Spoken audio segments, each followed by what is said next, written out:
All right, we'll give this a chance to load here real quick. I'll make a If little my pie. internet, if my internet's lagging out again tonight, you might have to read for me. I can do that. I can check the chat. All right, because I still haven't show us loaded on YouTube here yet. Yeah, I'm watching it here. Looks like we got a little bit of a load, but it's Okay, starting. I've got the buffering wheel, Yeah, same here. and I just Yeah, I'm came up watching it where it here. said Looks loaded on like YouTube. we got a little bit of a load. Let me go ahead and mute that. Is that me? Oh, I'm muting. I don't Oh, know if you need to mute or not. I had to wait on it to load before I can mute it. got you. People are coming in. 8 here already. All right. Good evening and welcome back, everybody. We are back. My internet has decided to cooperate for the time being. If it does crap out in the meantime, we'll try to get back up, even if I have to hotspot. Man, I cannot think tonight. If I have to use the hotspot on my phone, and then we'll try to come back up. So if at some point tonight we do lose y'all, just to keep faith that I'll be back, hopefully. I've had a week you would not believe just things happening, but that's how life goes. Mama said there'd be days like this. But anyway, we have 6 watching now for the 2 who left. Sorry you didn't find what you were looking for here, but we have Far Out Foods with us. Edward Seller is with us. Stanley Orchard is with us, of course. Southern Fisherman is with us. Pyrax Phantom. Hey, Dimitri. That is my son. Hey, Far, Far Out Foods. Well, I already said you, but hey, welcome back. Hey, Steven, any work on that fish fry yet, man? Let me know. Triple Tail TV is with us. P&W Outdoor Reviews. Hey, P&W, I was just talking about Patreon. I might message you later to see how you're doing over there on that. Grant McIntosh is with us. Hey, Grant, welcome to the live stream, buddy. Appreciate you coming. Fishing Strikes is with us. Lizard King Fishing. Kingfisher standing. Stephanie Deludge. I never can pronounce your last name, Stephanie. I know you as Country Mama, so we'll go there. That seems to be all they're in now. 7 watching. If you join the chat, be sure to say hello. Follow the rules of the chat. If you want to check each other out, I strongly encourage that. If you're trying to grow here, I hope you do. YouTube is a bit persnickety about words that you use. Please no sub for sub, anything of that nature that can get my channel in trouble and yours. Tonight we have with us YouTube content creator Stanley Orchard. All right, Stanley, why don't you go ahead and tell us a little bit about yourself? what is up, guys? How are y'all doing? And thank you all very much for coming and checking this out, man. This guy is one of my absolute favorite YouTube channels. And, sir, I got to tell you, it is an absolute pleasure and an honor to be here with you, man. I love what you do. Well, thank you very much for having me, man. And hi to all you guys in the chat, checking everybody out here. A lot of my favorite channels, man. I want to say, hey, Fishing Stripes, Triple Tail TV, a couple of our South Texas boys down in here. Love you guys. Grant McIntosh, man, always a pleasure to see you, sir. Stephanie DeLage, I've seen you around. Miss Joyce McGuire, absolute pleasure, ma'am. And Lizard King Fishing, you and I have not had many conversations, but, sir, I want to say I love what you do, man. You are going to know me because I'm going to be hounding you various places, saying hi and stuff like that. I enjoy your stuff, man. Rattle Trap Fishing, True North Angler, what's up, man? Good to see you guys. So, what are we doing this week? How is the fresh and wonderful spring treating everybody? Oh, for you guys who don't know, I suppose, answer the question, introduce myself. I'm Stanley Orchard. I do a South Texas family fishing and outdoor channel with my wife and daughter. We do a whole lot of fishing down in the Padre Island and Mustang Island area around Corpus Christi. Like to do a lot of saltwater offshore and stuff like that. We venture out and explore around the area, not just the coastal bend, but that is primarily what we do. And this is my daughter Savannah right here. She says hi. Hello. So what's up, guys? How are we doing? Oh, okay. Well, I am doing fine. The one who can answer you back. We've had a rough week, but we're starting to maybe see some daylight on that. Just things happen. Joyce McGuire, since we were talking, has joined us. Hello, welcome. First time I've seen you in my stream, so we appreciate you coming by. True North Angler, you mentioned he joined. I want to say welcome to him as well. Fishing and stuff. Blue collar, that's me. What's up, brother? I love that dude. That guy's cool. Fishing and stuff. I like what he does. He's got the coolest DIY fishing things. Cool. Check him out. I mean, he actually go ahead and go to his channel. Fishing and stuff. Rattletrap Fishing is in the house with us tonight. Rattletrap, welcome. Appreciate you coming by. And Fishing Family Network. What's up, guys? Like what you do too, man. Oh, of course. Monster and Lizard, welcome, buddy. Welcome. Let me get my. I thought I had some notes here. If I don't, I might have to wing it. I'm not used to winging it, but we can go unscripted. It's been kind of one of those weeks, man. I got the. I'm prepared for this, but at the same time, it's been one of them weeks to where I'm getting back into the swing of things this weekend and in a long weekend here. So you're Yeah, getting me at like 99% tonight. Well, looks like I'm going unscripted, but that's all right. I have a gist of what we're going to do tonight, and then we can rely on our chat room to fill in the blanks, I hope. That works so guys, for me. I'm going to need you tonight. All right, Stanley, the first question we ask everybody is, why do you fish, and how did you start fishing?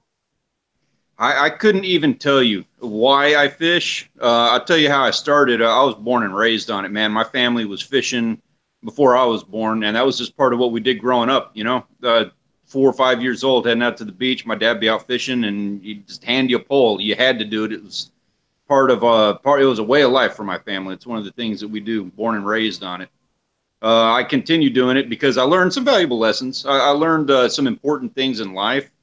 I learned patience and how to relax and things. I'm kind of high strung.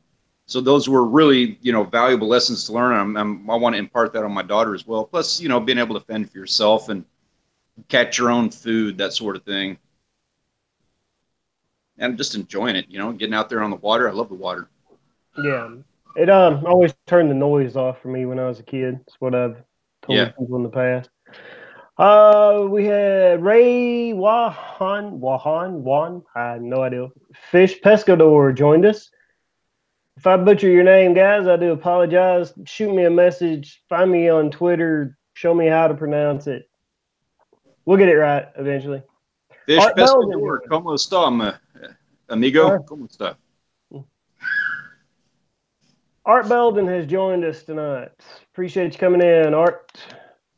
All right, guys. Like I said, I'm a little unscripted tonight, so we've already asked the first question. But before we get to the next one, we'll go ahead and get the chores done. If you came in here tonight and you're new to our channel, we really appreciate it if you go ahead and click that subscribe button.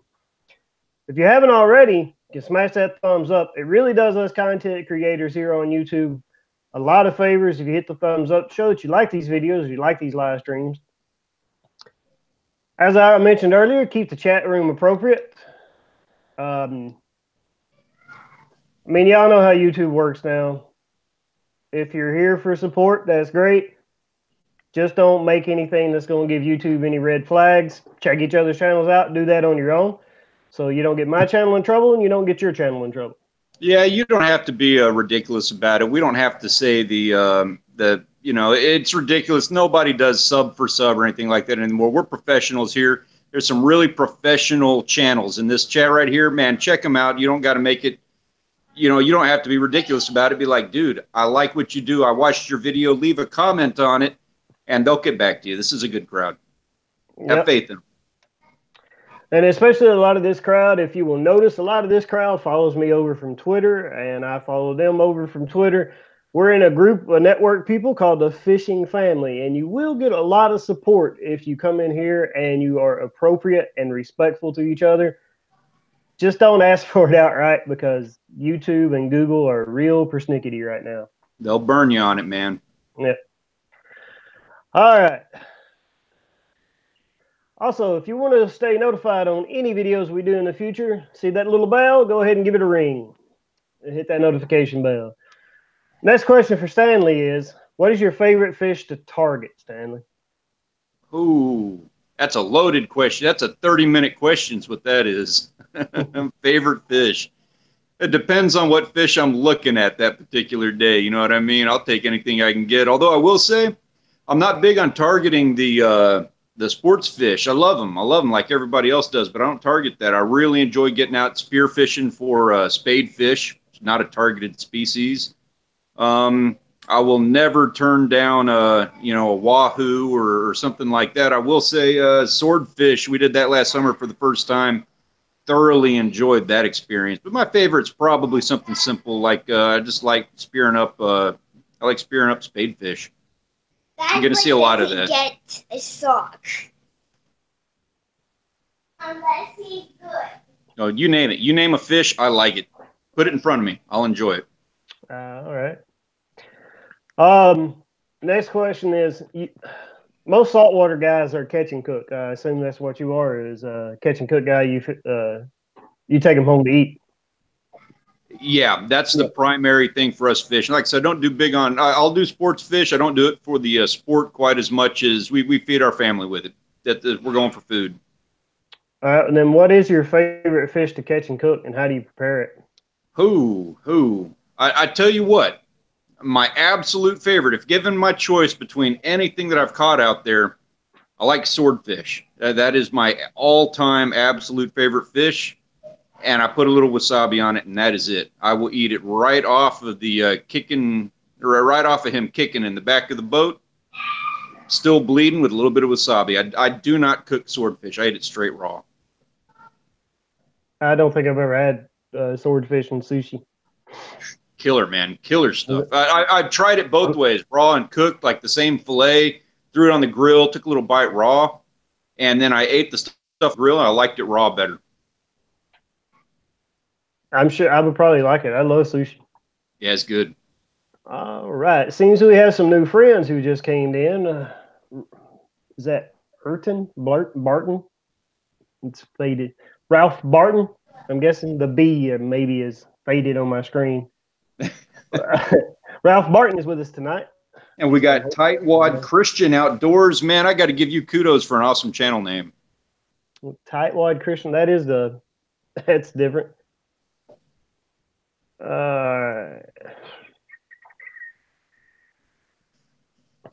Fishing stripes. Never had swordfish, but it's on my list. Yeah, I've never caught one either, so maybe you can remedy that one day.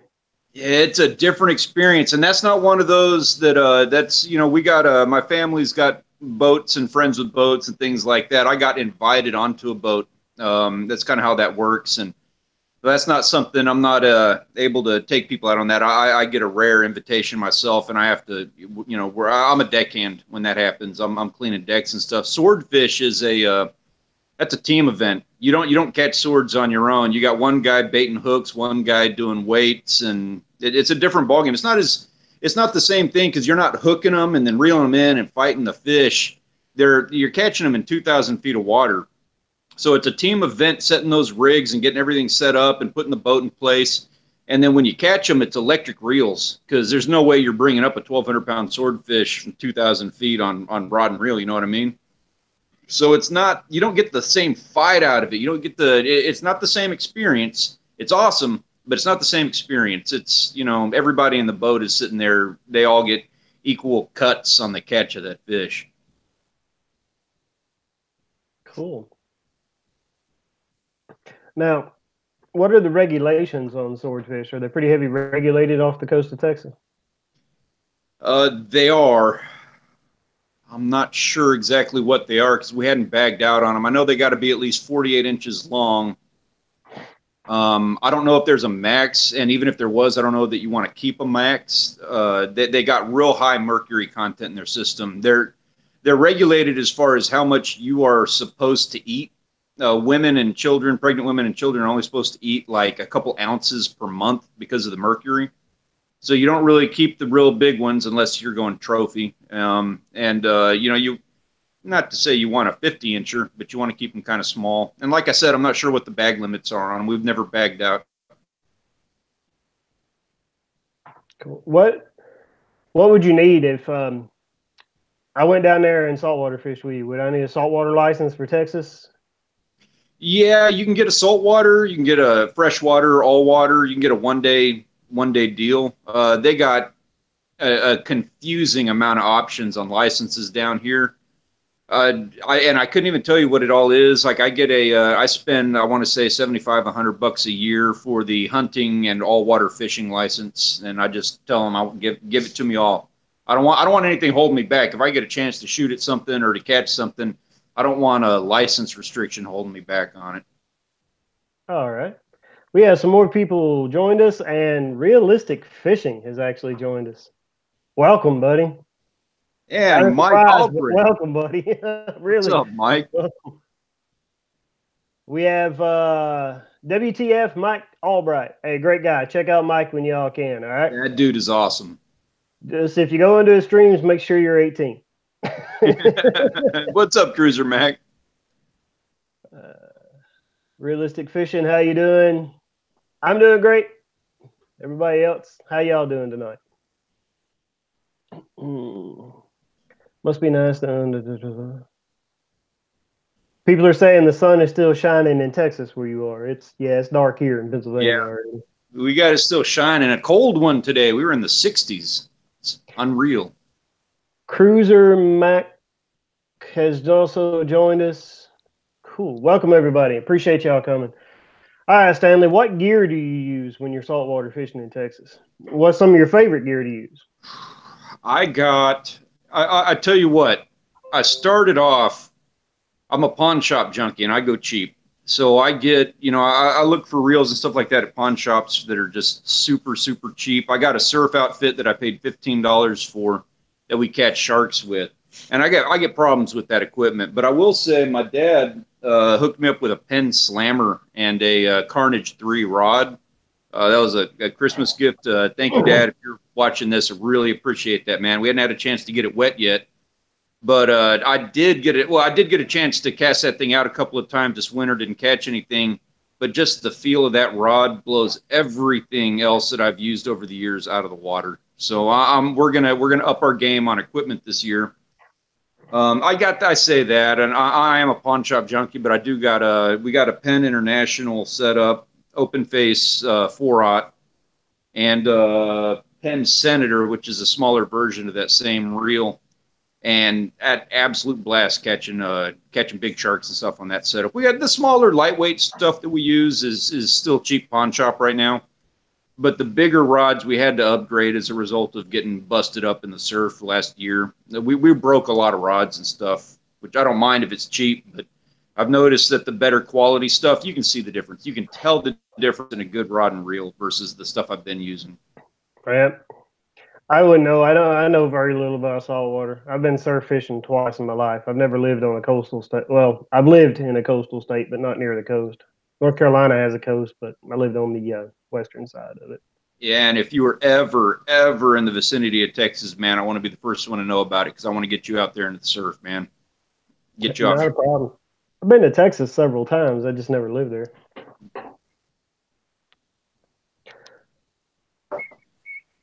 I did a collaboration with Panfish Bill on the Tennessee River last week. That was pretty fun, catching blue cats right outside of where they were doing the Bassmaster Classic in Tennessee. Were you sitting there like watching the guys fish while you're doing it? No, we went afterward. I wouldn't do that. You know what I mean? Like, that is their living. You know what I mean? That, and I'm sure a lot of it's restricted off for the tournament guys. But we were right outside of where they were coming in to weigh in. You can see them zoom by. Yeah, that's awesome, man. That is cool.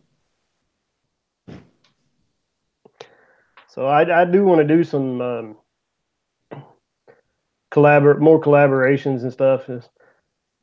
If this week will ever get behind me, you know, I'm bleeding money right now. Yeah, I hear you on that, and I don't know if it's just an extension of a rough season or something. We've been experiencing it too. I will say we got a couple of people in the chat here. I'm not going to announce anything at the moment because we don't have fortified plans, but there are several South Texas channels we're all talking about getting together at the end of the month and doing a collaboration out on the beach. So look forward to that, guys. And if anybody wants to talk about that in the chat, I got no problems with it.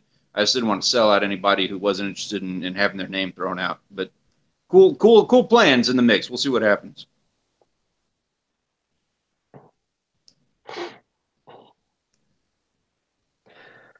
All right. Actually, that would be the next question. Besides the collaborations, what do you got coming down the pipe for your channel? You want to promote a video? Yeah, so we do our content by like fishing season, and we do channel seasons along the lines with our fishing seasons. This month, we're going to be kicking off our second season of fishing content down here, and we're going to be filming all of that. The first couple of episodes of that will be filmed this month. We got plans. We got a little bit of a deal to go out for a couple of days this coming weekend. We're going to be staying in Port Aransas and hopefully get, we try to batch edit our stuff. So we hope to get a couple of episodes out of this coming weekend. And then the next couple of weekends after that, we have some plans. Like I said, we have a collaboration prospect. We haven't finalized it, but we're looking at a big collaboration thing with hopefully 4 or 5 channels all getting together at the end of April. It might just skip out to the beach on the weekend in between there. And, we got Easter and stuff like that, so there's other things happening. But we are planning on getting out there several times this month to kick off that season of stuff. And then we'll be filming them out throughout the rest of the summer as well. That's the big immediate plans for what we got. And there's some other things coming up this summer. But it's all, you know how fishing is. It's all weather dependent. The weather gets to dictate when we go out and do something and film. So, yeah, that's another setback in anything outdoors. Yeah. And the weather is at the top. And then all the editing you got to do now to make sure nothing graphic is in your video. Man, I hear you on that graphic, and yeah, I guarantee Yeah, I guarantee we're probably going to end up getting a strike at some point just because we don't know all the rules. And I read the guidelines, but they're strict about the rules, and they don't practice them fairly across the board. So you just never know. Yeah, I've got my next one coming down the pipe is trout fishing, mentored youth with my sons, and they're teenagers. They're not young kids, but Luke Catfishing Carp. Yeah. His comments were just disabled on his videos because he shows his kids in them. Yeah, see, I've seen that happen. Comments are a great way to network, so I'm hoping they don't turn my comments off. I'll have to appeal it if they do. I'm worried about it. I was researching that yesterday. I have been told as much that you need to shut off the comments if you have children in your videos. Obviously, we're a family outdoors channel, so we feature Savannah in our stuff, and I'm concerned about that. Is that going to hurt me in the algorithm if I have to shut off comments? Am I going to offend people? I just don't even know right now. It has to hurt. Comments are engagement on your video. Comments are one of the top 3 things that rank a video. Yeah, exactly. So, my kids aren't little. I got teenagers, and my oldest one will be 16 this year. Yeah. They're my kids. I know. Anybody comes in saying something inappropriate, I can block that particular. Yeah, and their thing on it is they don't give you a straight rule. They don't say if you have kids in your video, shut off comments. And they don't have any fail-safe for you if that's the case. They just say if something negative comes up in your comments and you have a kid in your video, deleting the channel. That's it. Game over. They're shutting off the comments for you or something. They just hammer down on it. Yeah, it's getting harder, but it's their property. We just have to deal with it. Yeah, and I'm not saying I don't support it. Those guys do a good thing, and everybody likes to complain about YouTube. Those guys work hard, and I appreciate what they do, and I enjoy the platform. Just have some concerns is all. Yep. All right, well, let's get back to fishing, the fishing questions. We did the catch and cook question was the last one we asked. We did gear reviews. Oh, we had a question in the chat room. I think you kind of answered, but we'll go over it again. And that was, what kind of boat are you taking out on the saltwater there? Also depends on what day. I've got an 18-foot John boat that I just love to death. Motor ain't working, that's why we haven't seen it. But that boat just takes anywhere I need to go. My dad has he's got I think it's a 23-foot Sea Hunt. When we go offshore, typically that's the boat we take, and I love that boat to death. Obviously that thing's sick. And then my uncle has I want to say it's like a 33-foot Freeman, and that's just a different ballgame. That's when we do swordfish is on my uncle's boat. So, it all depends on the day and the opportunity. We got a variety of boats that we are blessed to be able to get out on. And like I said, most of the time that's an invitation for me. Even on my dad's boat, you got to get the invite. And luckily I'm higher up on the list than, some of the other guys. I had work for it, just like anybody else did. But I was able to work my way up to even getting on my uncle's boat, which is a blessing. That's what you will see us on. That's ironic. Fitz Yakking has joined us in the chat. Actually, my next question is going to be, have you gotten into the kayak fishing yet? Doing any of the inshore kayak fishing? What's up, Fitz Yakking? Good to see you, man. I haven't tried it yet. Rachel, my wife, if you guys haven't seen a video, my wife, haven't seen our stuff, my wife plays she's the other half of this channel. And she is real interested in doing kayaks. We've put some thought into it, and we've considered it. We kind of need to do kayaks for a lot of the shark fishing off of the beach.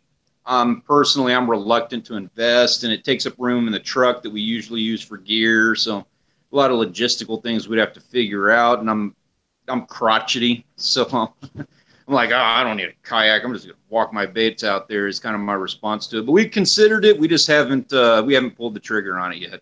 I know that, dude. If anyone is interested in kayaking, and if I do get out and do some kayaking, it's probably going to be as a result of Triple Tail TV. Actually, is the kayak guy that I know down here. I know he does a lot of kayaking stuff, and if you see me on a kayak anytime soon, it's going to be because of that guy.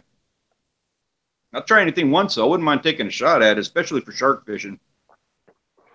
When I was in Tennessee at the Classic, actually, kayak bass fishing, Chad Hoover, he gave me his cell phone number. He's building a house in outside of my hometown, the area I grew up in, and he recognized the name from some comments before. I thought that was pretty cool. So that's awesome. He's like, hook up for a fishing trip. I'm like, I guess I have to buy a kayak. I've been trying, but these weeks keep happening, Yes, I wholeheartedly hear you on that. Another guy too, I watch Field Trips, Robert Field. Yeah. Sometimes I watch him, I'm like, that guy stole my life. Oh man, mine growing up was what is that dude's name? He's that singer. He does Banana Pancakes. Jack Johnson.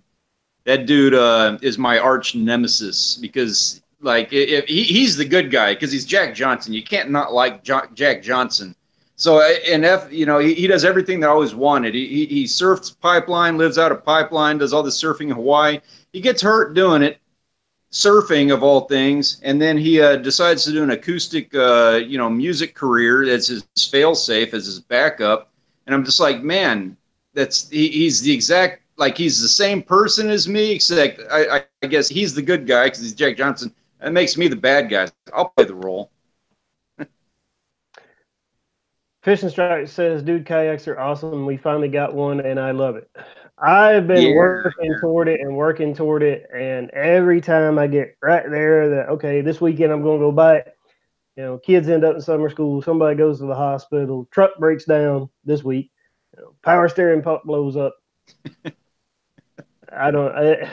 It's like Murphy's got a key to the spare bedroom at my house here lately. Man, you were earning the blue collar in your title. I tell everybody, this wasn't made up. This was the truth. Dirt Poor Outdoors was taken, Nate's a great guy. He's been on here before. They are awesome. I'm sure they are. I know there's a little bit more him hawing tonight, guys. And I apologize. I usually script these things out before I go live, but I had a script for last week, and now I don't know where I'm supposed to head from here. But we'll get it figured out, guys. Just hang with us. Ask any questions you want to ask in the chat. I'm sure Stanley will answer them. Anything you want to ask me, I'll try to answer. Any places you want that you haven't been yet that is like a bucket list place to go fish? Yeah, I mean, I got a long list of them. I'm not going to lie about that. But high up on my list is we go to Mexico every year, and I'm really, really wanting to get down to Belize. I love Costa Rica, and I want to get back down there. But Belize is really high on my places, list of places that I want to go right now. Another one is Africa. I'm real interested in checking out the coast in Africa. It's not one you hear about much, but it just seems like a cool place to me. And growing up with a lot of surfing and stuff in my life, growing up as a surfer, if anybody, down here enjoys surfing or anything, if you ever seen Endless Summer 2, I was totally sold on that movie. I mean, that was my dream of life growing up is doing traveling around the world and surfing and stuff like that. And their experience in Africa seemed really, really cool. They got a place that they go to in the movie where there's a sign. They're surfing all day. They're on the beach. And then they go up on the beach, and there's a sign up there that's all in, it's hard to read and stuff like that, but it says you dial this phone number, and these people come out and cook for you. And the phone number is 29. Like, I still remember it to this day. That's what you dial to get these guys out. Like 8 dudes come out and cook lobster and fish and bake bread for you. I want to experience that. I just thought that was really cool. Belize in Africa, among others. That would be neat. I always want to go to Australia. Yeah, that one's on my list. Especially Maldives. if you're a surfer. Isn't Australia like the best surfing in the world? Yeah, but it's also high competition. I'm a big dude, so I don't surf well, and I get in people's way. Well, I enjoy fishing. I'm not good enough to be competitive at it. Doesn't mean I'm going to stop doing it.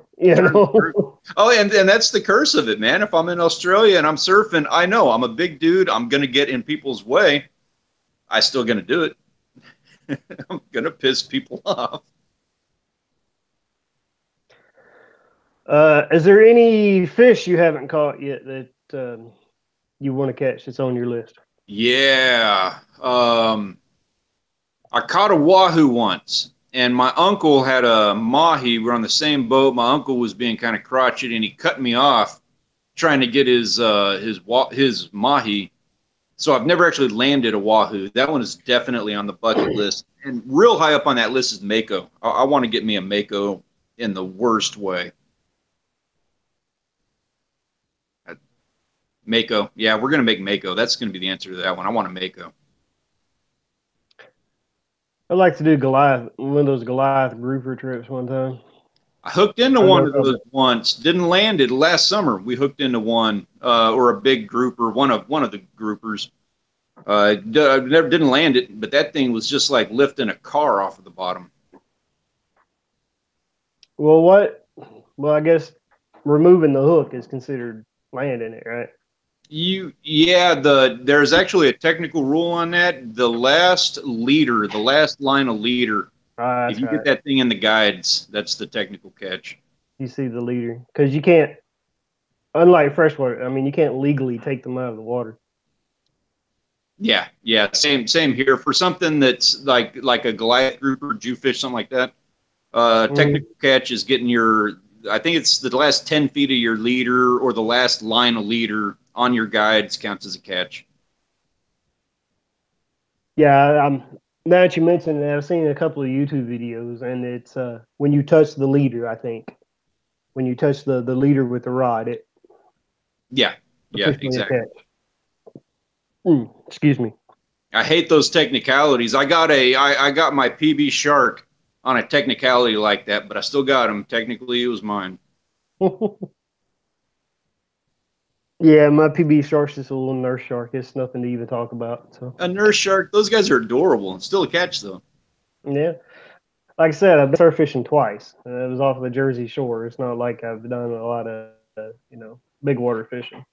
Yeah, that's that again, man. You still got a shark on you got a shark under your belt, man. And if you've only been out twice and you got a shark under your belt, you're not doing too bad.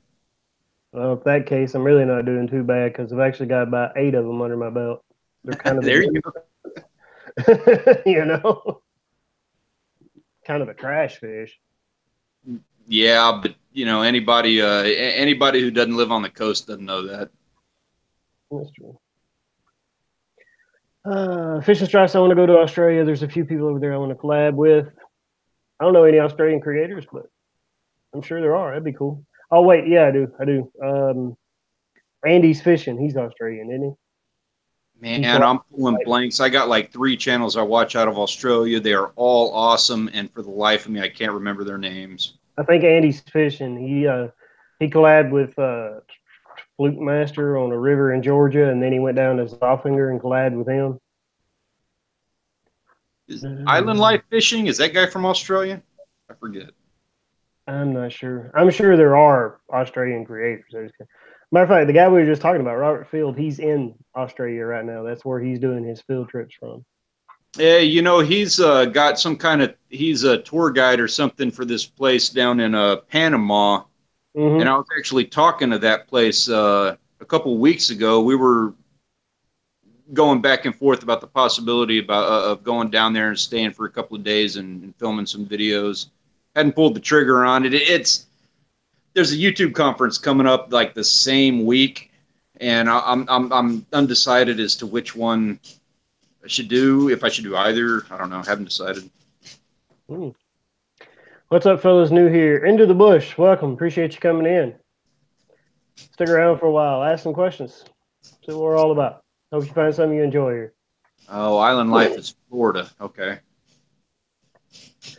I tell those guys, Florida, if you are a fishing YouTuber, living in Florida is like an unfair advantage. Yeah, that's no joke, man.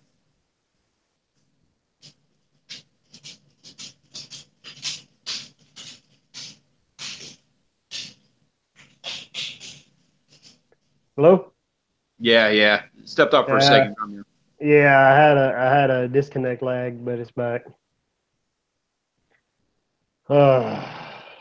Canoe Hound Adventures and Into the Bush. What's up, guys? Good to see y'all. Appreciate you coming over.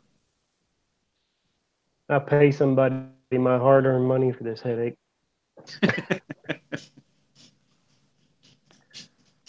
Chat disconnected. Please wait while we try to reconnect you. Okay. Is that what we call a commercial break without the commercials? Yeah, evidently. I like watching because okay, here we go. Kentucky has some good places to fish. I have fished quite. Of course, I dropped that pen and my audio goes clack, clack, clack. Well, yeah, I have fished Kentucky quite a bit, actually. I grew up in northern, eastern Tennessee, not too far from the Kentucky line. So we have several lakes that share a border. I grew up near Dell Hollow, which shares a border with Kentucky.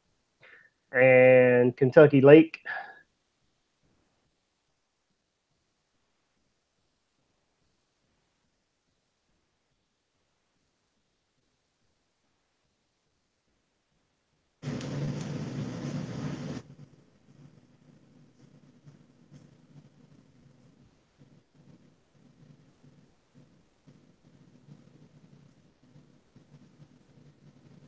You guys hear me?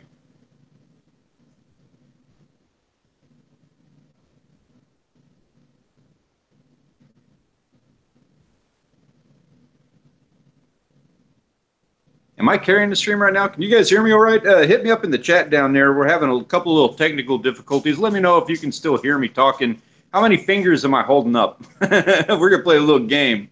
Maybe we'll win a prize or something. I got a shiny quarter for somebody who tells me how many fingers I'm holding up. I'm checking it out right now. I'm good.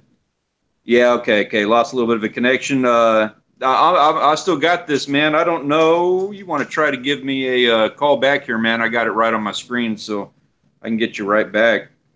So I got you guys. I'm able to see the chat down here, so you guys want to go back through it. Let's see. I said hello to Canoe Hound Adventures. Braden, Sports and Outdoors.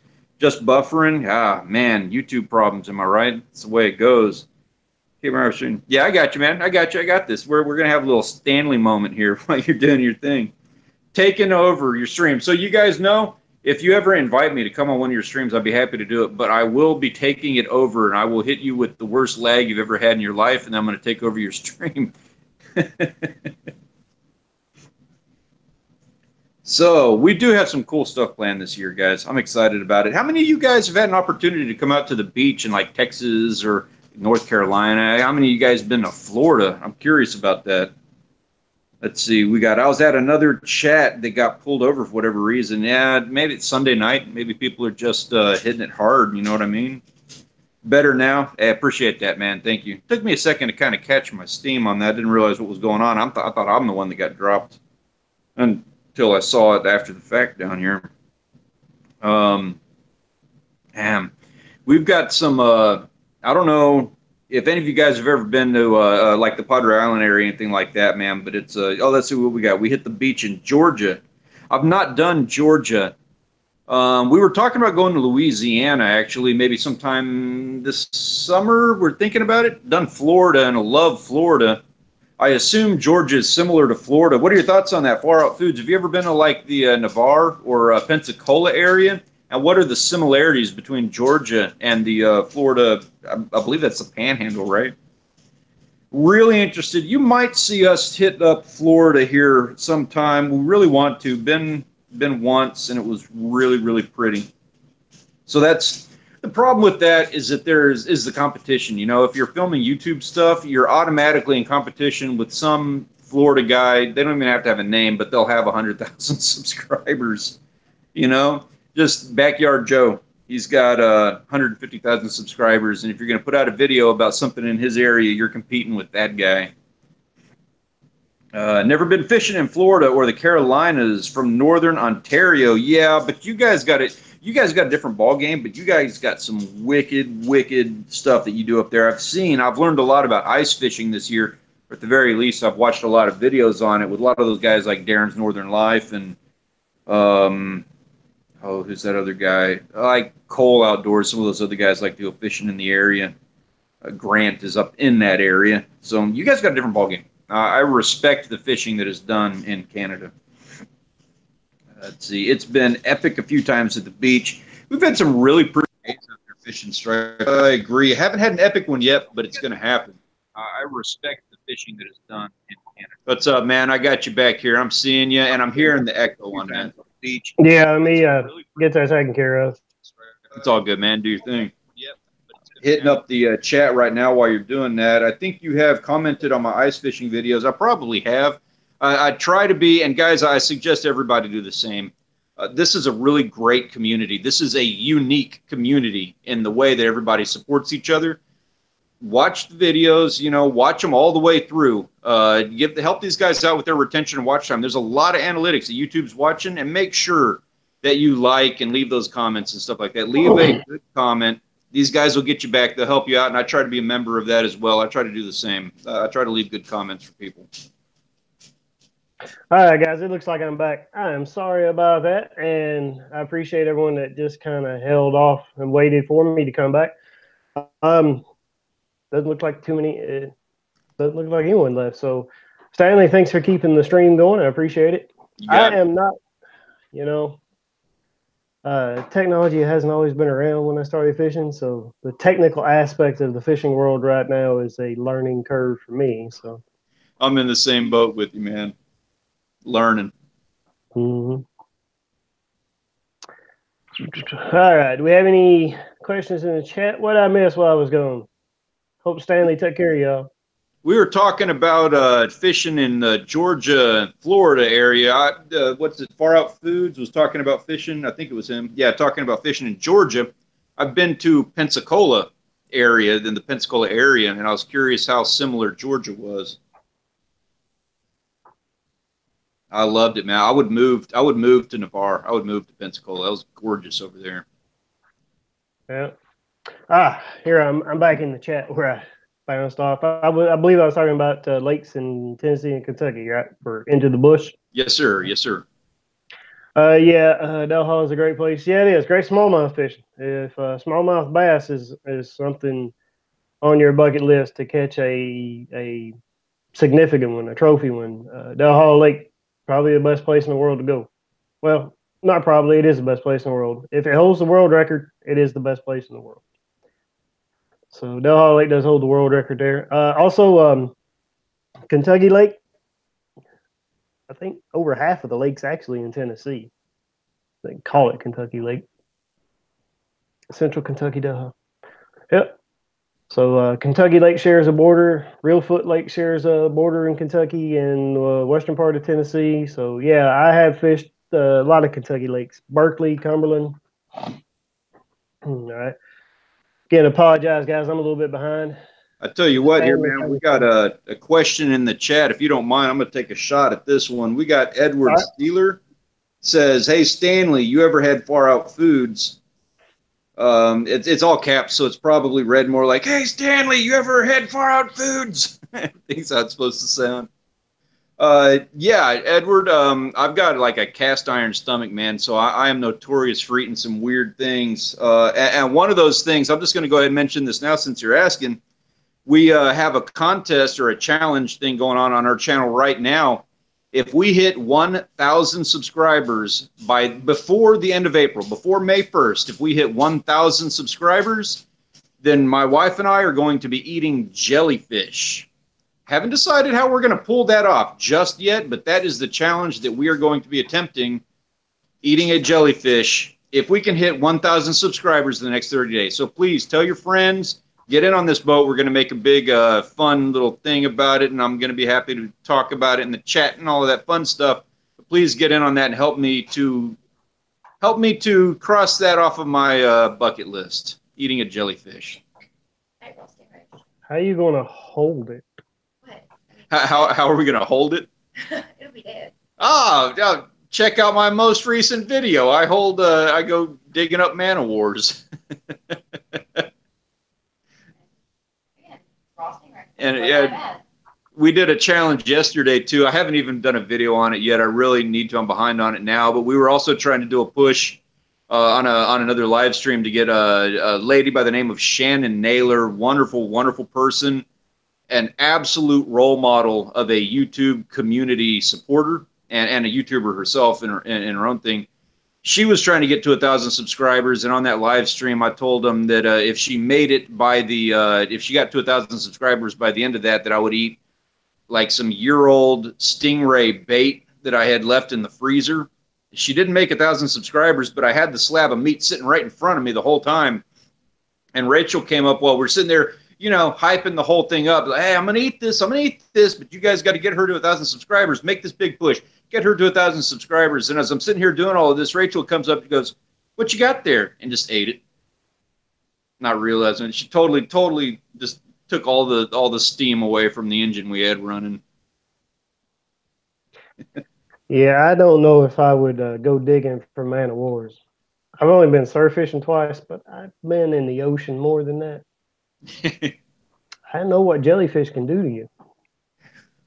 Yeah, I was real careful about it. I've been stung many times. So on the one hand, I know how it feels. On the other hand, I kind of have a little bit of an idea on how to, play with them without getting too hurt.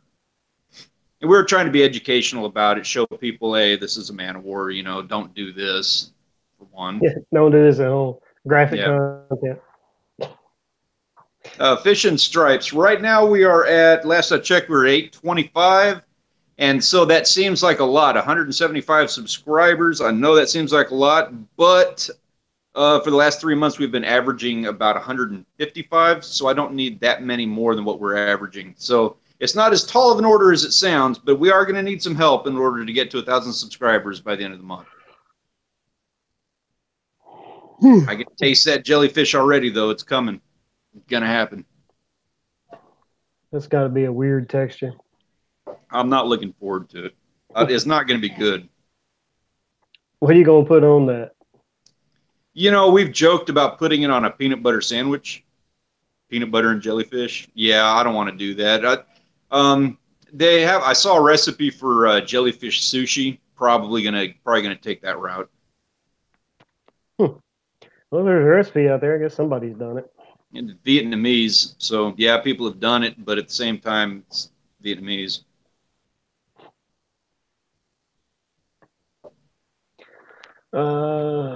See if we got anything else going on in the chat here. What we got? Is talking about our seasonings.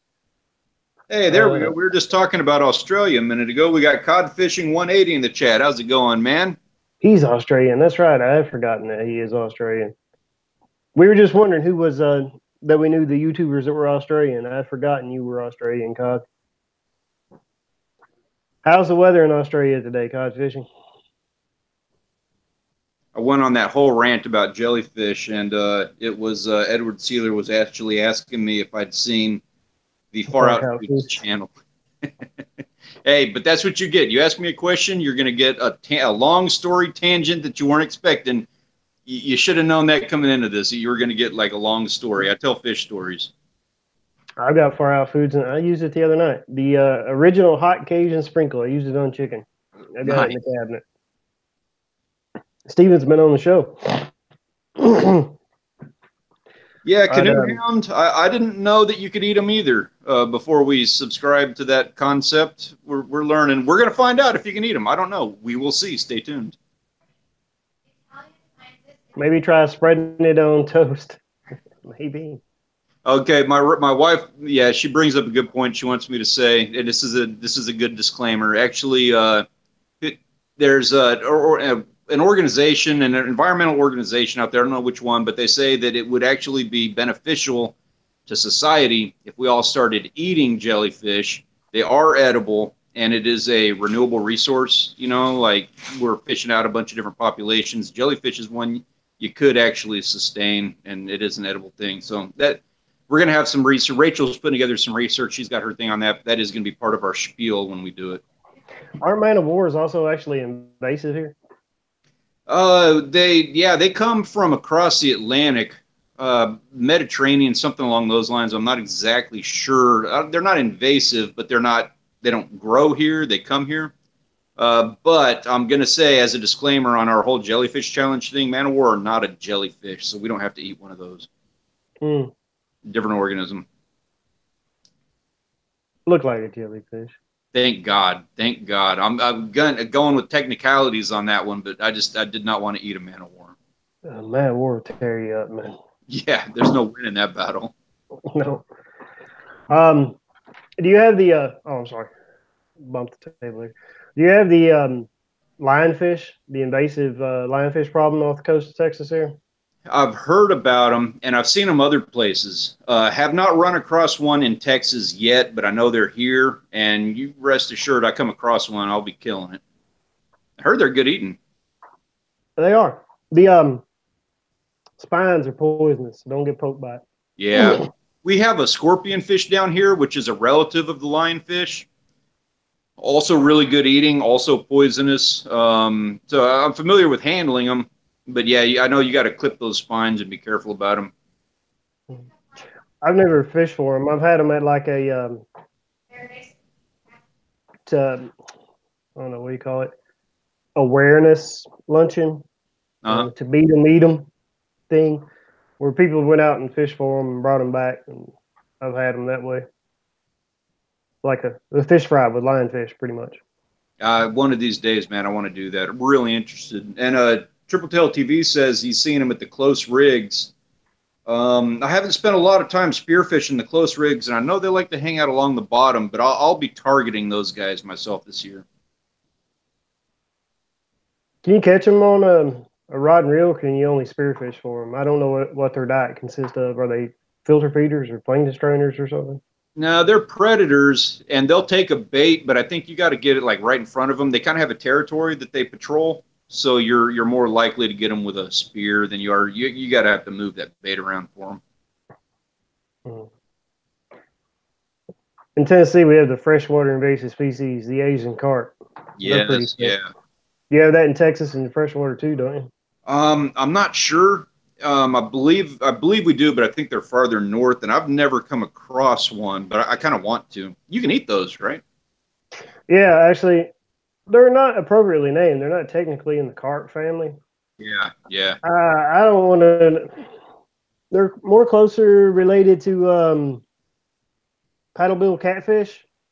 Yeah. Whatever fish family that the paddlebill's in. I'm not sure what family that is right now, but they're not bottom feeders like a common carp. They're plankton strainers. They're filter feeders. They eat plankton. Hmm. So you can't. I mean, you can snag them or something like that, or Yeah, you're not able to you fish use for like them. I've seen a lot of guys. I'm real interested in seeing, like, I've seen people bow fish for them. I think that's cool. I think that's awesome. mm, yeah, you see a lot of bow fishermen do it, especially in Berkeley in Kentucky. I've seen that a lot. They've got them thick there by the dam in Kentucky. Kentucky is overrun with them. Yeah. I got smacked in the shoulder by a jumping Asian carp last summer. Yeah, they can be dangerous. I mean, a 10 pound fish comes out of the water, slaps you, and you're going 30. That can do some damage. I've seen a Uh, video of some dude sitting there, and I don't support this sort of act. At the same time, I think it's hilarious with an invasive species. But they were just sitting on the back of the boat, and they had those carp jumping up behind them. They were just beating them with baseball bats. Yeah, I saw that video actually as well. Some people were talking about it. With these Asian carp, especially, they are so thick. There are no regulations on them Yeah, at all. yeah. None. The matter of fact, the all fish and game departments want you to kill as many of them as you can because they are invasive species and they're taking over waterways. Yeah, But that I don't think that's going to do it. I don't think fishing for those things is no, going to be the key. That's not going to limit that you're not going to put them into extinction as a result of that. There needs to be a bounty program, and they need to come up with some value in harvesting them, whether it be like dog food yeah, or that's what I fertilizer. thought. Maybe pet food companies. But Yeah, yeah, commercial fishing is the only way you're going to deplete their numbers. exactly. But you know what I think that with the Asian carp problem, you know what I think we're going to have to do?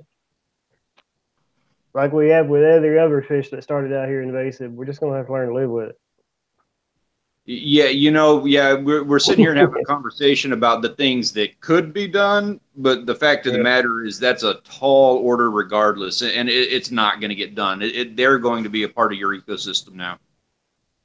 Yeah, because actually the blue catfish that are a popular freshwater sport fish right now, and especially in the catfishing world, they're invasive. They just got introduced here not too long ago. They're being stocked, but a blue catfish is one of the few fish that can get big enough to eat some of the smaller Asian carps. And they also saying that's the reason that waterways with the Asian carp problem, they have the blue catfish have such an abundant food source. That's the reason they're getting so big. The reason you're getting 140, 150 pound world records in those the blue catfish. But I've heard rumors also that they're going to reintroduce a fish in other areas of the country that you have in some waters in Texas, the alligator gar, Yeah, yeah. to try to combat the Asian carp problem.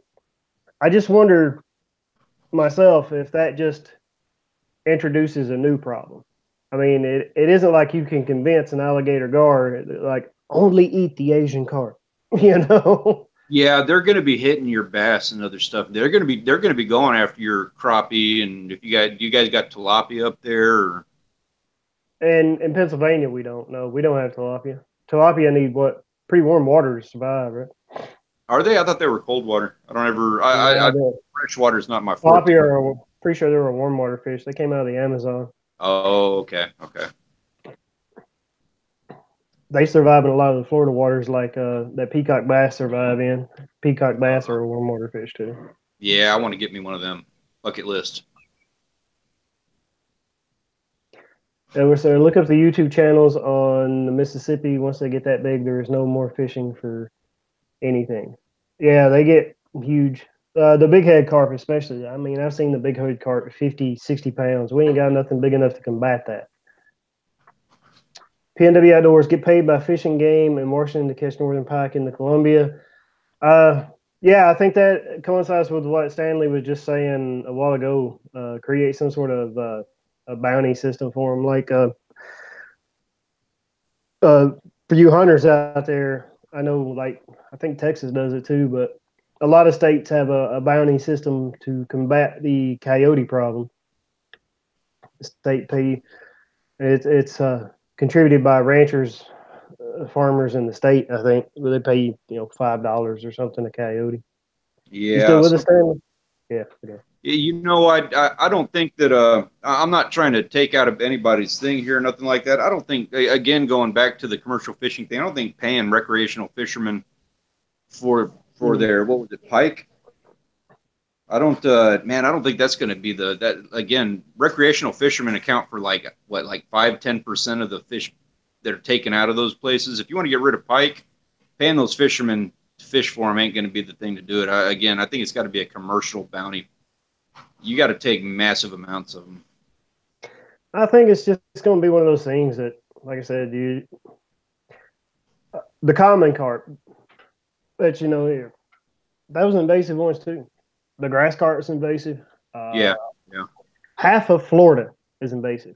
Tilapia don't belong here. For the cichlids don't belong here. Peacock bass don't belong here. Snakeheads were everybody's big concern years and years ago. Yep. To the point that the Florida Fish and Game, made it illegal to actually put them back.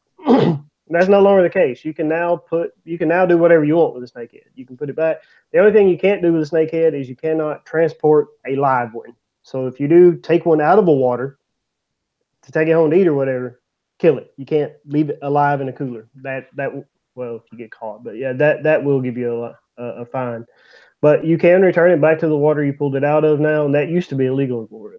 Because, like I said, we learned to live with it. Snakehead has just become another trophy fish for people to fish for. Yeah, it's a part of the ecosystem. There's nothing you can do about it at that point. Like you said, half of Florida. I mean, you go walking down the street, you're going to see iguanas and pythons, and that's just the way it is over there. Aquarium culture. Yeah, pretty much. If multi-species is your thing, like extreme Philly fishing, catch the most species available, Florida is a must go. That's no joke, and that would I want to do that. I want to have some fun with that. I saw your boy Deer Meat for Dinner out there, Robert Arrington, looking for iguanas in a recent video, and man, I want to take a shot at that. Go pellet gun some iguanas. Man, that video, like a week after, I think it's like 300 something views now and just kind of plateaued off. I'm like, in the outdoor world, in the outdoor YouTube world, there are 5 people with 1 million subscribers. 5. Robert Arrington is one of them. What do I got to do? Yeah, man. I tell you what. I totally hear you on that, and I'm well versed in the process of putting a whole lot of work into a video that just flatlines after a couple of days. But I tell you what, there are 5 people out there right now that are outdoors guys that have 1 million subscribers. That is going to change. I see a whole lot of growth in this category. I think there's going to be a lot more of them. Now, we're all on that same bandwagon. We might not be that guy to hit 1 million, but there's going to be a whole lot of them guys out there with 100,000. Yeah, that 1,000 was pretty exciting hitting that. Yeah. I bet. I'm looking forward to it. Now I got to put in a lot of work on the watch time. Hey, anybody got any fishing questions? I'm sorry, chat room. We're kind of we're chilling all here. over the place right now, just having a conversation. If anybody's got any questions, anything they want to address, feel free to put it in the chat.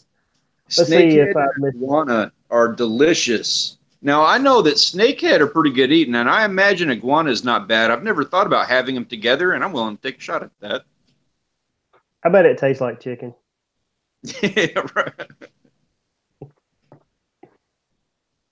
Not be me, get 1 million people, LOL. Hey, you never know. Yeah, you don't know, man. It's the things that put you on the map for something like that are the things that you never would have thought of. For me personally, like right now, I mean, don't get me wrong, subscribers, please subscribe. Every subscriber helps. But once you reach 1,000, I want views. Views is what you really want. Exactly. 2,000 subscribers, and if you're getting millions of views, great. No, that's exactly right. I mean, subscribers is awesome, and I everybody has their sentiment about the being PewDiePie or whatever the deal is, but you don't need subscribers. You get to that 1,000 mark, and you get your watch time. You make YouTube partner, and after that, it's a totally different change of direction. It's game on for views. I mean, please don't get me wrong. If you subscribe, I appreciate it. If you haven't, I'd appreciate it if you would. Yeah. Subscribers are important. We do but you don't got to make that push for them anymore. You don't have to see. It's not that you sit there and beg and do sub for sub, but it's no longer that thing being held over your head. It's not that thing that's holding you back anymore. It's like, okay, yeah. Yeah, exactly. But yeah, especially if you're first starting, you like I said, just don't do anything in my chat that's going to get me in trouble. I wouldn't go into your chat and get your channel in trouble. But I understand if you come in here to network, that's really what these things are for. And YouTube won't do it for you anymore. That's a myth. You got to do it yourself, especially if you're just starting. So we were all at 0 subscribers once too, Not long ago, every single one here. Do you know anybody who's been on YouTube for 10 years? Personally? Yeah. No. Yeah, I don't know anybody who's been on there for like 3 years. Yeah, I don't know anybody. 3 years. I do now. Last week, I think Panfish Bill's been on there for more than 3 years. And see, there's the point for you right there. You that guy who just crossed the 3-year mark. He's the guy, the old timer that crossed 3 years. Right. It's a new game for a lot of people. Yeah. I wouldn't say I know him. I met him last week, but Flute Master, he's one of the originals. He's been on here for years and years. He's been here for 10 years, but I can't say I know him. I've met him. That's it. Yeah, and I'm kind of in the same boat. I have met a couple of guys who have some years under their belt, guys that I used to learn from, role models and stuff. But as far as anybody in our community, anybody in the fishing and outdoor community of YouTube channels over 3 years, man, very few. And that's the key, be that guy who makes it 3 years and you will be in a different category. Yeah, I hope so. Hey, Darren's Northern Life. We were just talking about you, man. All terrible, terrible things. Good to see you. Hey, Darren, what's going on, bud? Hey, man, appreciate the comments on my videos the last couple of weeks. Sorry I haven't been around much to some of your guys' channels. If you pay attention to some of my other social media, you will know all last week my internet went kaput. So it was a little hard, like going live and uploading and just crazy. I got the edited video uploaded Thursday. If you're in here and you're watching, that is going to be our launch schedule now for our edited videos. We will do the 8 p.m. Sunday Night Lives, and we will be launching our edited videos on Thursdays, every Thursday at noon. So stay tuned for those. I've got one scheduled right now already, and I've got to edit another one to schedule for the following week. And then get more content, edit. I enjoy making edited videos. I get the point of doing these too, though. Same here. I still enjoy doing the edited video content. And we do ours, our schedule. We post our videos on Mondays, and then we've been a little out of the mix lately, but we try to do our live streams every Thursday night at about 6:30 Central Standard Time for anybody who's interested. Hey, Darren, you still making that Darren's Northern Life? You still making that trip down the U.S. East Coast soon? Oh, I didn't hear about him doing that. Where's he going? I think he's going to see jag fishing, and I don't live too far from jag fishing. So, yeah, content is key. Yeah. You said jag fishing? Mm-hmm. Nice. That's a good channel. Yep. Yep, I'm headed up mid-May. All right, Darren. Hey, get a hold of me. We'll message numbers or something. I'll see if I can meet you somewhere when you come down. Codfishing 180 says, "What's the best line to use for a Texas rig?" What are your thoughts on that, my friend? Depending I'm a Florida. on well, you're a saltwater guy, so Texas rig, freshwater bass fishing. It depends on the elements. It depends on what you're fishing. If you're fishing heavy cover, then you want to pull it through heavy cover. You're going to want braid. If you're fishing clear water, I fish braid with a fluorocarbon leader, but I only use fluorocarbon for leaders. I don't put it directly to the reel, Same here. especially spinning gear. You put fluorocarbon to spinning gear, you're in for a day of a nightmare. Yeah, Its memory is terrible. I do the same thing. I use braid for all my backing, and I really like to use fluorocarbon for my leaders.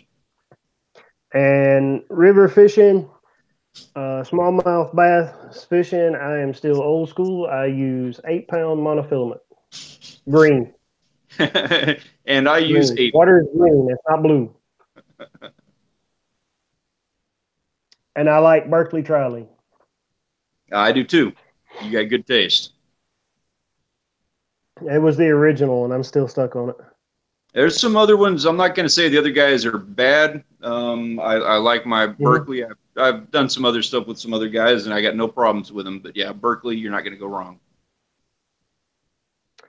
Edward says I throw fluoro on my spinning rods all the time for Saigai. I use a leader just because my spinning rods, that fluoro, the memory sometimes, man, it just comes out like a spring coil, and it drives me absolutely batty. So I'm sure there's a way to, finesse. I've even seen Tackle Junkie 81. He had some sort of contraption one time on one of his reviews, but it's like a lining thing, and then it spins so you don't get all that memory and backlash. I'm like, as hard as the FG knot was to master, it sure be spending $100 on a special tool just to put line on a reel. Or I fluoro just drives me nuts. Straight fluoro. I get that it's invisible in the water, and I appreciate that aspect of it. So I use like a 12-foot leader off of braid. So I'll go if I'm finesse fishing, I'll go 10 pound braid to 6 pound fluoro, like drop shot or something like that. I do a real similar. We have to have our leaders a little bit longer because we when we're out at the beach, we walk out onto the sandbars, cast, and then walk back to the beach. And if we catch something big, we don't want that. We don't want braid dragging across the sandbar. It's like sandpaper; it'll cut your line. So we have to have a longer leader. And to be honest with you, we use monofilament for that. I don't use fluorocarbon for longer leaders, but for shorter leaders, I like fluoro, and I try to keep it. Well, like you, I like to use a good FG knot or something like that so I can cast it, and I'll keep that for probably a 6-8 foot leader, something along those lines. Yeah. The FG knot takes a little bit of practice, but once you get it, it'll be the only leader knot you use. It's the It's a only mud leader knot knot. I use. Huh? Yeah. It's the strongest leader knot ever. I'm an Albright knot guy, but I've recently been sold on the FG knot, and all my rods right here are done with the Albright. But that's probably the last time I'm going to do that. It'll be FG from now on. Yeah, hey, Oh, Triple Tail TV. I got long shark leaders too. Shark leaders, different ball game. That'll be a leader put onto my mono after the mono. do you have to use a wire leader for that? I mean, their teeth are pretty much little razor blades, aren't they?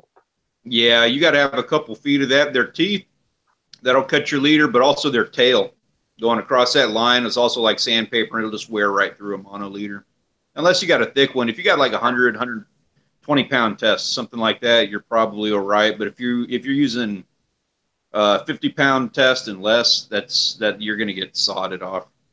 Just take it right down.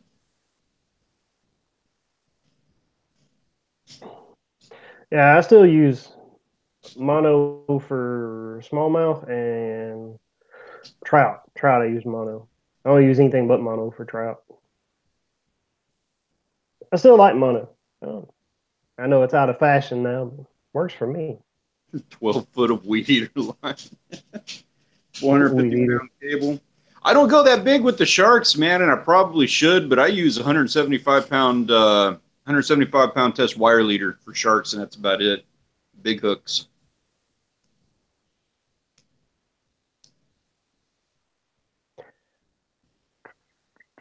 Yeah, I know it works. I know it does. I just don't put that much time or effort into it because I'm lazy.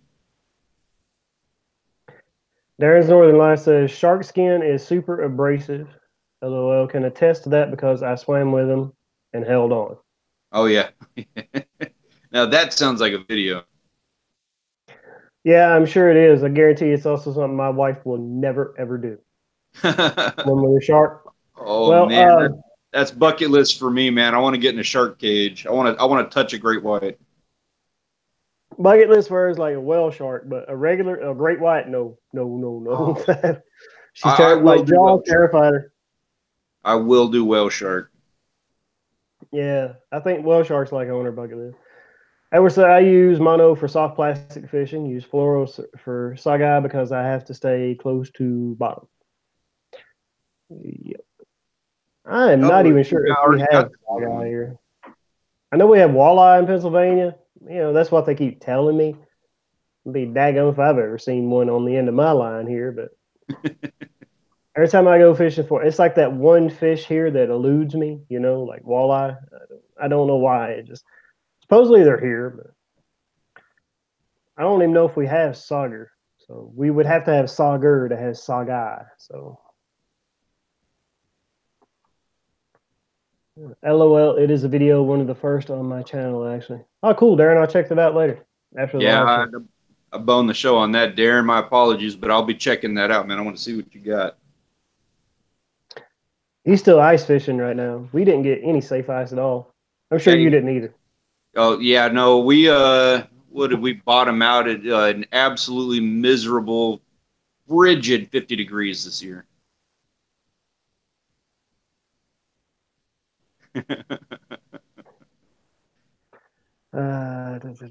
Come on up here and I'll get you a ton of walleye. Darren, that may happen one day.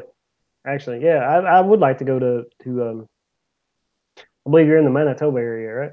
I would like to go up there and ice fish, perch fish, walleye fish, lean cod. I wanted to catch a lean cod. I saw that video. Yeah, that was just so cool. I can get that many views. That would be awesome. And Darren, I saw you said you might make your way to Texas. If you do, I will be hitting you up, my friend, and I want to be the first one to know about it. I want to get you out on the beach and do some fishing, man. Today was the last day of the season, actually cleaning fish as we speak. Cool. Nice. I cleaned fish yesterday. I cleaned trout. It was our regional trout opener here yesterday. Me and my youngest son went out and we caught more than that, but we brought 6 of them home. You're allowed 5 each. We caught more, but we were selective about which ones we caught. Yeah, we do that sometimes. I like to keep as much as I can. I have no problems packaging for hours and hours and putting it all in the freezer. But every now and then we'll sit there and get selective and start packing everything away. Stanley, we need to get together. We'll be the end of May. Darren, we need to make that happen, my friend. You know, Cole's going to be down here in May. I'm taking him out. He's flying down. I don't know the reason why, but he said he was going to do it. So I told him I would take him out. And it's probably going to be around the same time frame, man. So if you want to get together with him, if you're even interested in making that multiple thing, and if not, don't worry about it. You're welcome anytime. We will get you out there, man. You doing like a cross-country tour in May or something there, Darren? Lizard King fishing. What are you apologizing for?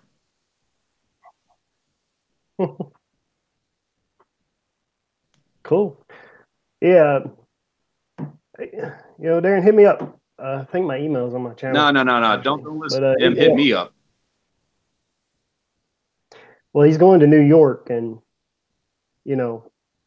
I'm right under New York, and Texas is not. Yeah, if you drive down this way at all, half of your drive will be Texas. It is impossibly long to drive across. Oh, Texas is huge. Pack a lunch. Yeah, exactly. Fill that gas tank. I Of drove. course, that's probably nothing strange to him, man. I drove in Canada when I was on the railroad, man. Canada's massive. Getting Yeah, across okay. Canada, it's massive. Yeah, you're right about that. You're right. Yeah, I'm used to talking to, like, I got family in Oklahoma, talking to people up there who, they tell me stories about how, they got you get a dry state, and so they just drive to the next state to get beer. I'm like, man, are you kidding me? I could never do that. It'd be a 12-hour drive. We used to do that. Of course, it was less than an hour away to the next state, but we used to have to drive into Kentucky because the area of Tennessee was a dry county. They could never do that in Texas. Not No anymore. way. Oh no, they wouldn't do that. You know what's funny actually? In Tennessee, Lynchburg, where Jack Daniels is made, is Yes, actually a sir. dry county. Yes, yeah, I knew that. I knew that. The best place to But make it, yeah, man. I mean,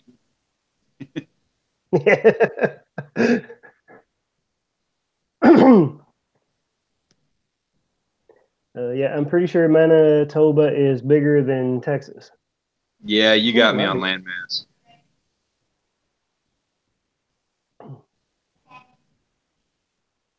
But yeah, Darren, one day I'll have to head up there.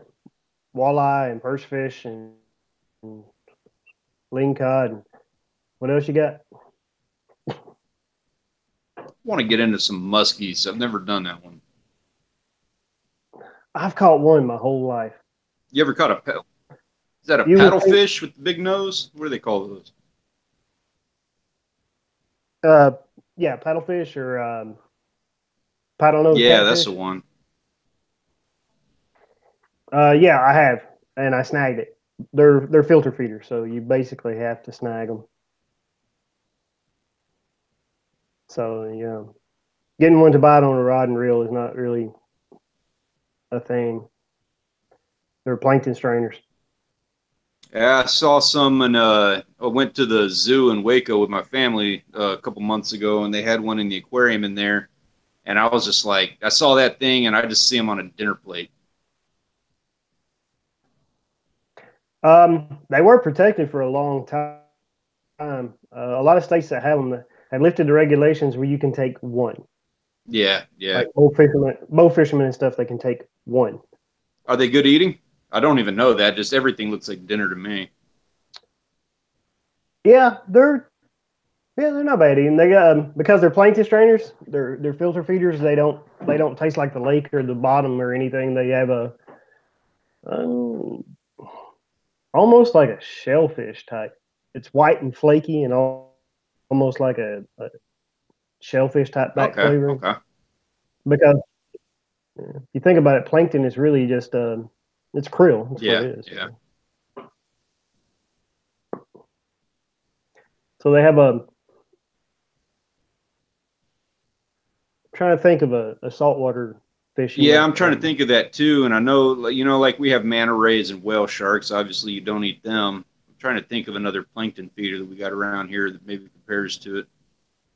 No, It's not a plankton feeder, but it eats crustaceans. It eats shrimp. krill, yeah. Hogfish. Do you have hogfish? Yes, but I've never eaten one.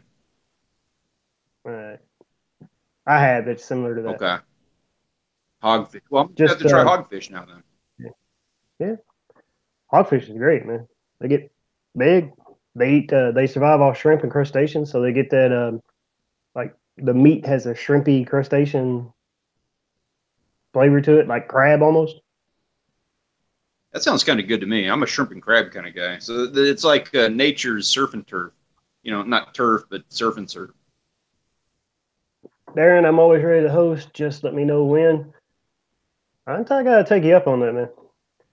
Can't wait 28 days till trout season opens up here in southern Ontario. Hook, line, and Kyle P. Hey, you're new. I don't recognize you, or I maybe I recognize should. that guy. What's up, Kyle? Appreciate you coming in. Hello to you. Trout season here opened yesterday in southeastern PA. Me and my youngest son and a buddy of ours went out and hit them up in the canals, put and take trout. Last week we had the mentored youth program. Me and my two sons went out and they just put a smacking on them.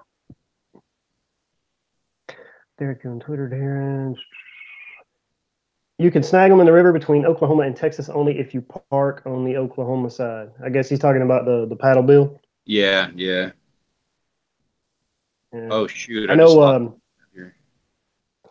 I don't believe we have them in Pennsylvania. I've never. Maybe they do. I've just not seen one here since I've lived here. But Tennessee, Kentucky, that area, I know they lifted it to one. You can have one. No, I'm not on Twitter. Have Facebook and Instagram though. Yeah. Hey, that's it, Darren. I'll message you on Instagram. I forgot we follow each other over there. Yeah, Darren, you need to get in with Lizard King. That dude does some rad stuff. That guy's a good channel. Yeah, I enjoy Darren's channel. I'm a little behind on your videos, Darren, but since you came in late, you don't know I had connectivity problems all last week. So if I haven't gotten around to y'all's videos yet, there are 7 billion people on YouTube, and I haven't been able to connect, so I'm a little bit behind.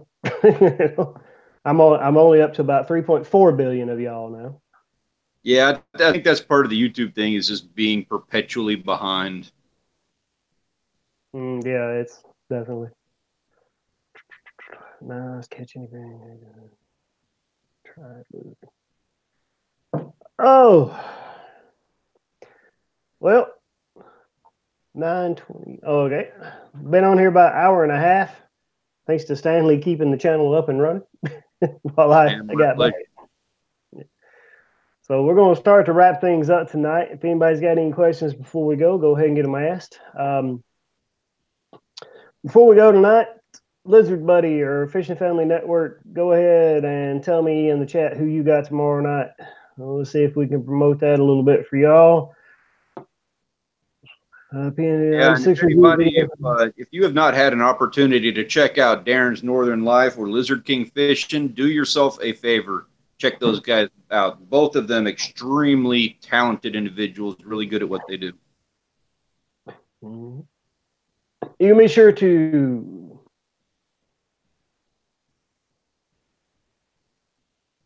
you yanking my chain, Sonny? Yeah, you got to be yanking my chain. I just saw it. You serious?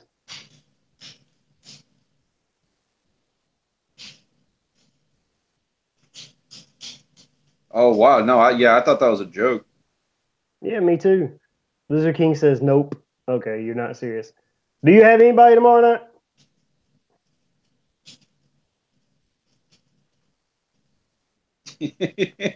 Wait. Do you really have Mike Iaconelli on your channel tomorrow night? I don't know if y'all are joking or not. Yeah, nope. What is it? So if you guys have never experienced a professional troll on YouTube, check out Lizard King Fishing. Professional troll. Okay, Fishing Family Network is saying yes. Yeah, I don't know if it's a joke or not, but go check out Fishing Family Network tomorrow night to see if it is a joke. If it's not, it's going to be a surprise. Great.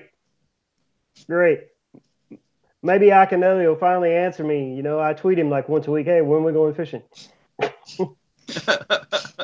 He doesn't live too far from me. 8 p.m. tomorrow night on Fishing Family Network. It is not a joke.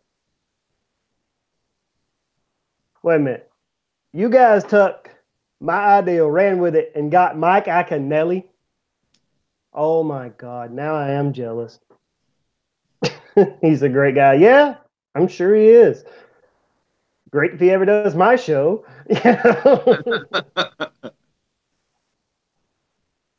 And KVD. Kevin Van Dam is going to stop by your show tomorrow night. That look on your face right now, man, I'm looking at the look on your face, and I know what's going on in your head right now. You're sitting there thinking, these guys got Mike, and I got Stanley Orchard. Jeez, what am I doing in my life? No, man, I appreciate you coming by. This is great. Nah, you're awesome, man. However, I will say, Yeah. There's a little envy right here, I know. I can't argue And with not that. I because cannot argue. there's a little envy because of the Fishing Family Network that's in here. One of us went to the Bassmaster Classic last week. Me. You know. I will Periscope after your show. Can you have him sign some napkins and stuff? Yeah. I'll put him with the Bill Dance and Jimmy Houston pictures.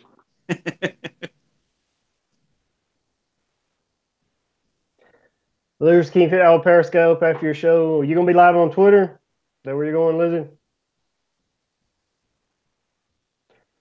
What do you think of the Tokyo rig? And I'm doing giveaway of a Gamaku baitcaster rod. I've never heard of Gamaku before. That's a new one on me. So, Tokyo rig. I have seen the Tokyo rig, but I haven't actually been able to fish it yet. I haven't bought one yet. Kind of looks like a mini drop shot, right? I mean, it's a wire leader off of the hook, like a drop shot, right? Yeah, I'm Well, I not guess you would. familiar with that one. And I'll say that I use drop shots more than anything else in the world, and I'm just the worst at tying them also. I'm not going to lie about that. I'm not familiar with Tokyo, though.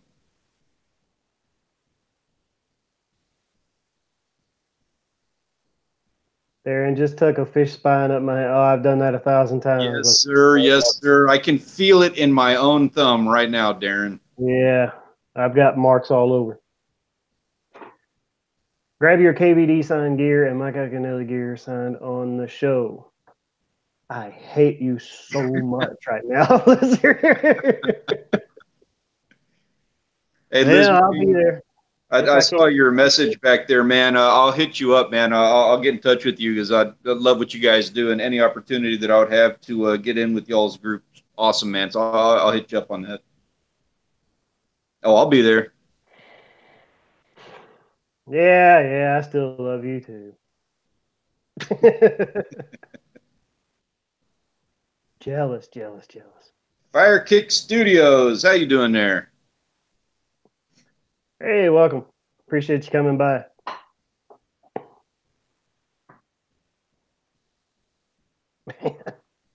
All right.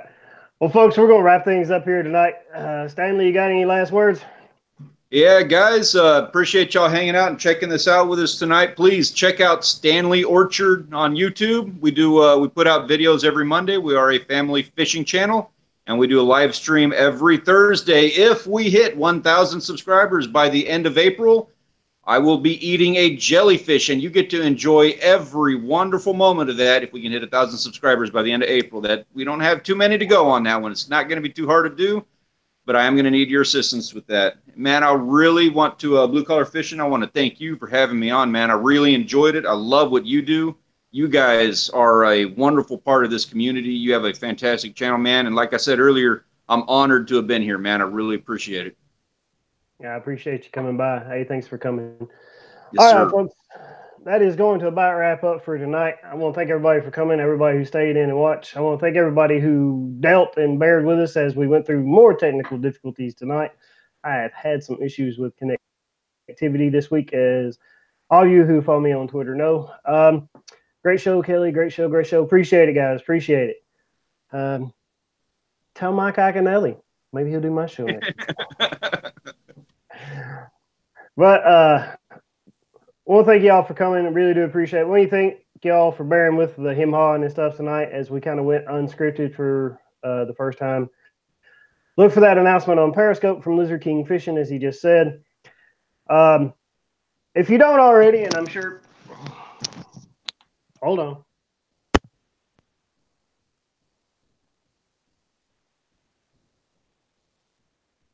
Where'd he go? Oh, there he is. I got nervous for a second. I thought we had a man down.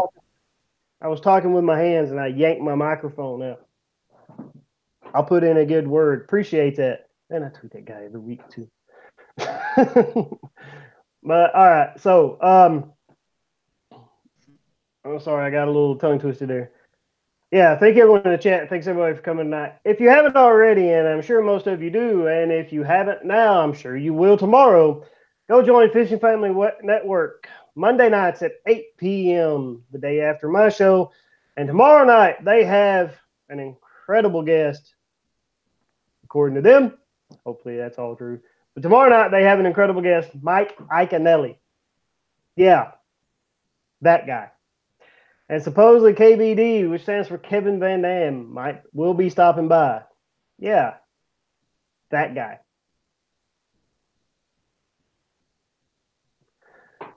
But anyway, no, I really do wish the guys a lot of luck. Congratulations for grabbing these guests, guys. Congratulations on the growth of your show. Wish y'all a lot of luck. And like I said, if I didn't, I wouldn't promote you and promote you every week. So be sure to go by Fish and Family Network tomorrow night at 8 p.m. I'll be swinging in to moderate and bother Mike Iaconelli. Same here. I'll be there. Marciano the following week. I'm not sure who Marciano is. Is that another angler? Is that another bass pro? Wait a second. That's not how you spell Stanley Orchard. You rock, Kelly and Stanley. Thanks. You rock, BCF. Appreciate it, guys. Appreciate it. But yeah, be sure and go check them out tomorrow night. You'll see me in the chat room with them. Oh, that's a guy from Wicked Tuna. Ah, okay. Wicked Tuna. Cool. Next week, we haven't secured a guest yet because I'm still about a week behind. Stanley was actually supposed to be on the show last week, and we had to cancel at the last minute because my internet was down. I'm bad luck. I'm a bananas on a boat kind of guy. Life of a YouTuber. I will be securing a guest this week. I've got a couple of people I want to ask. Well, Mike Iaconelli tomorrow night, but yeah, I'll be looking to secure more guests in the future now that we're back up and running. I've got the Bassmaster Classic road trip is already up. That launched Thursday. If you haven't seen that video, go check it out. We've met Bill Dance and Hank Parker and Jimmy Houston, just guys I grew up. They were heroes of mine. It was actually on my bucket list to get my picture made with Bill Dance wearing that UT hat, and I got to check that off my bucket list, and he signed the hat for me. So that's on a hook somewhere where it will not be worn again.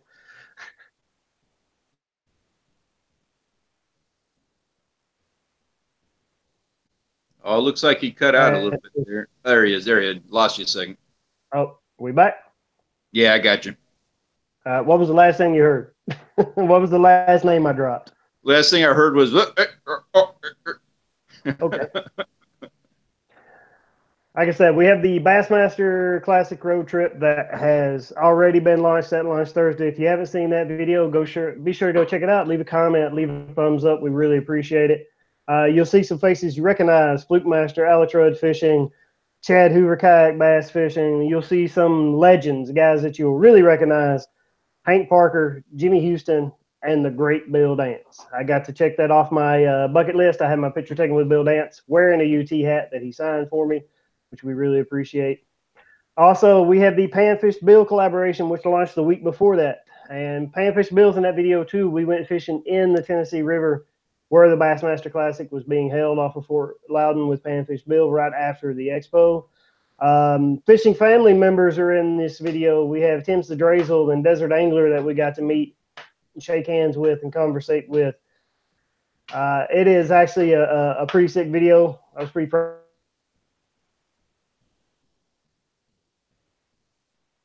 Ooh.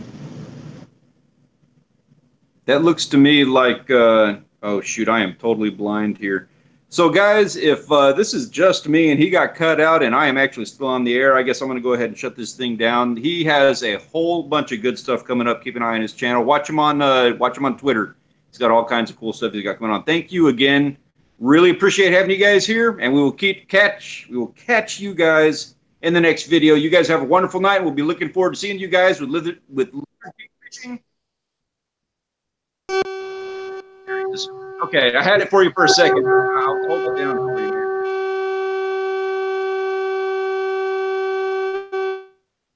Audio is kind of bad there. Is that audio?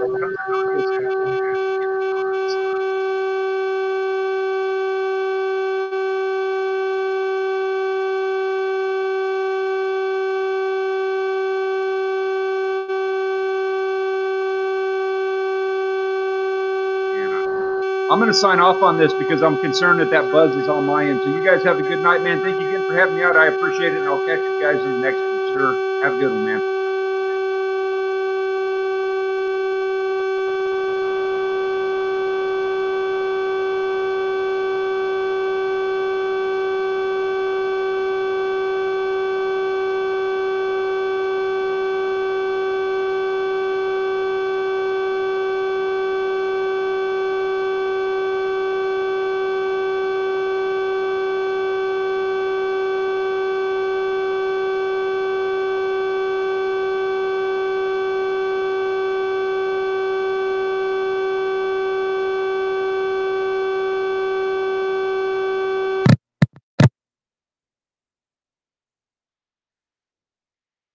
Hold on.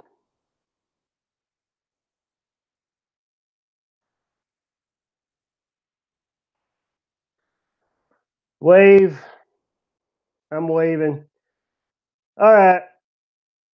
Read the chat if you can't hear me.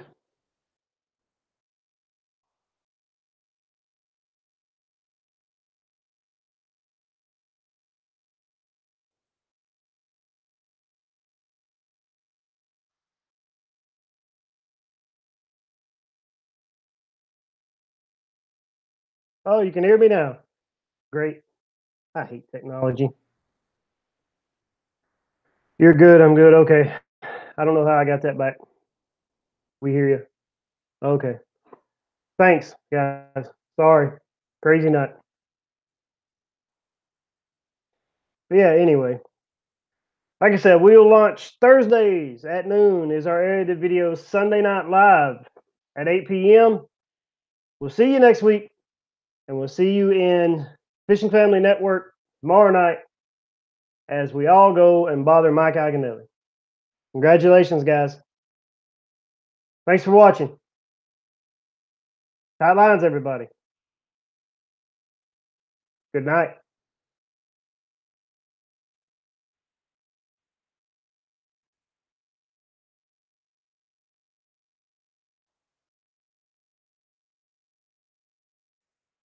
Go ahead and shut the thing down. He has a whole bunch of good stuff coming up. Keep an eye on his channel. Watch him on Twitter. He's got all kinds of cool stuff he's got going on. Thank you again.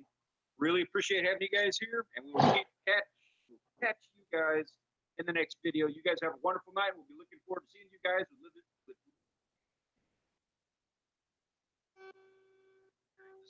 Okay, I had it for you for a second.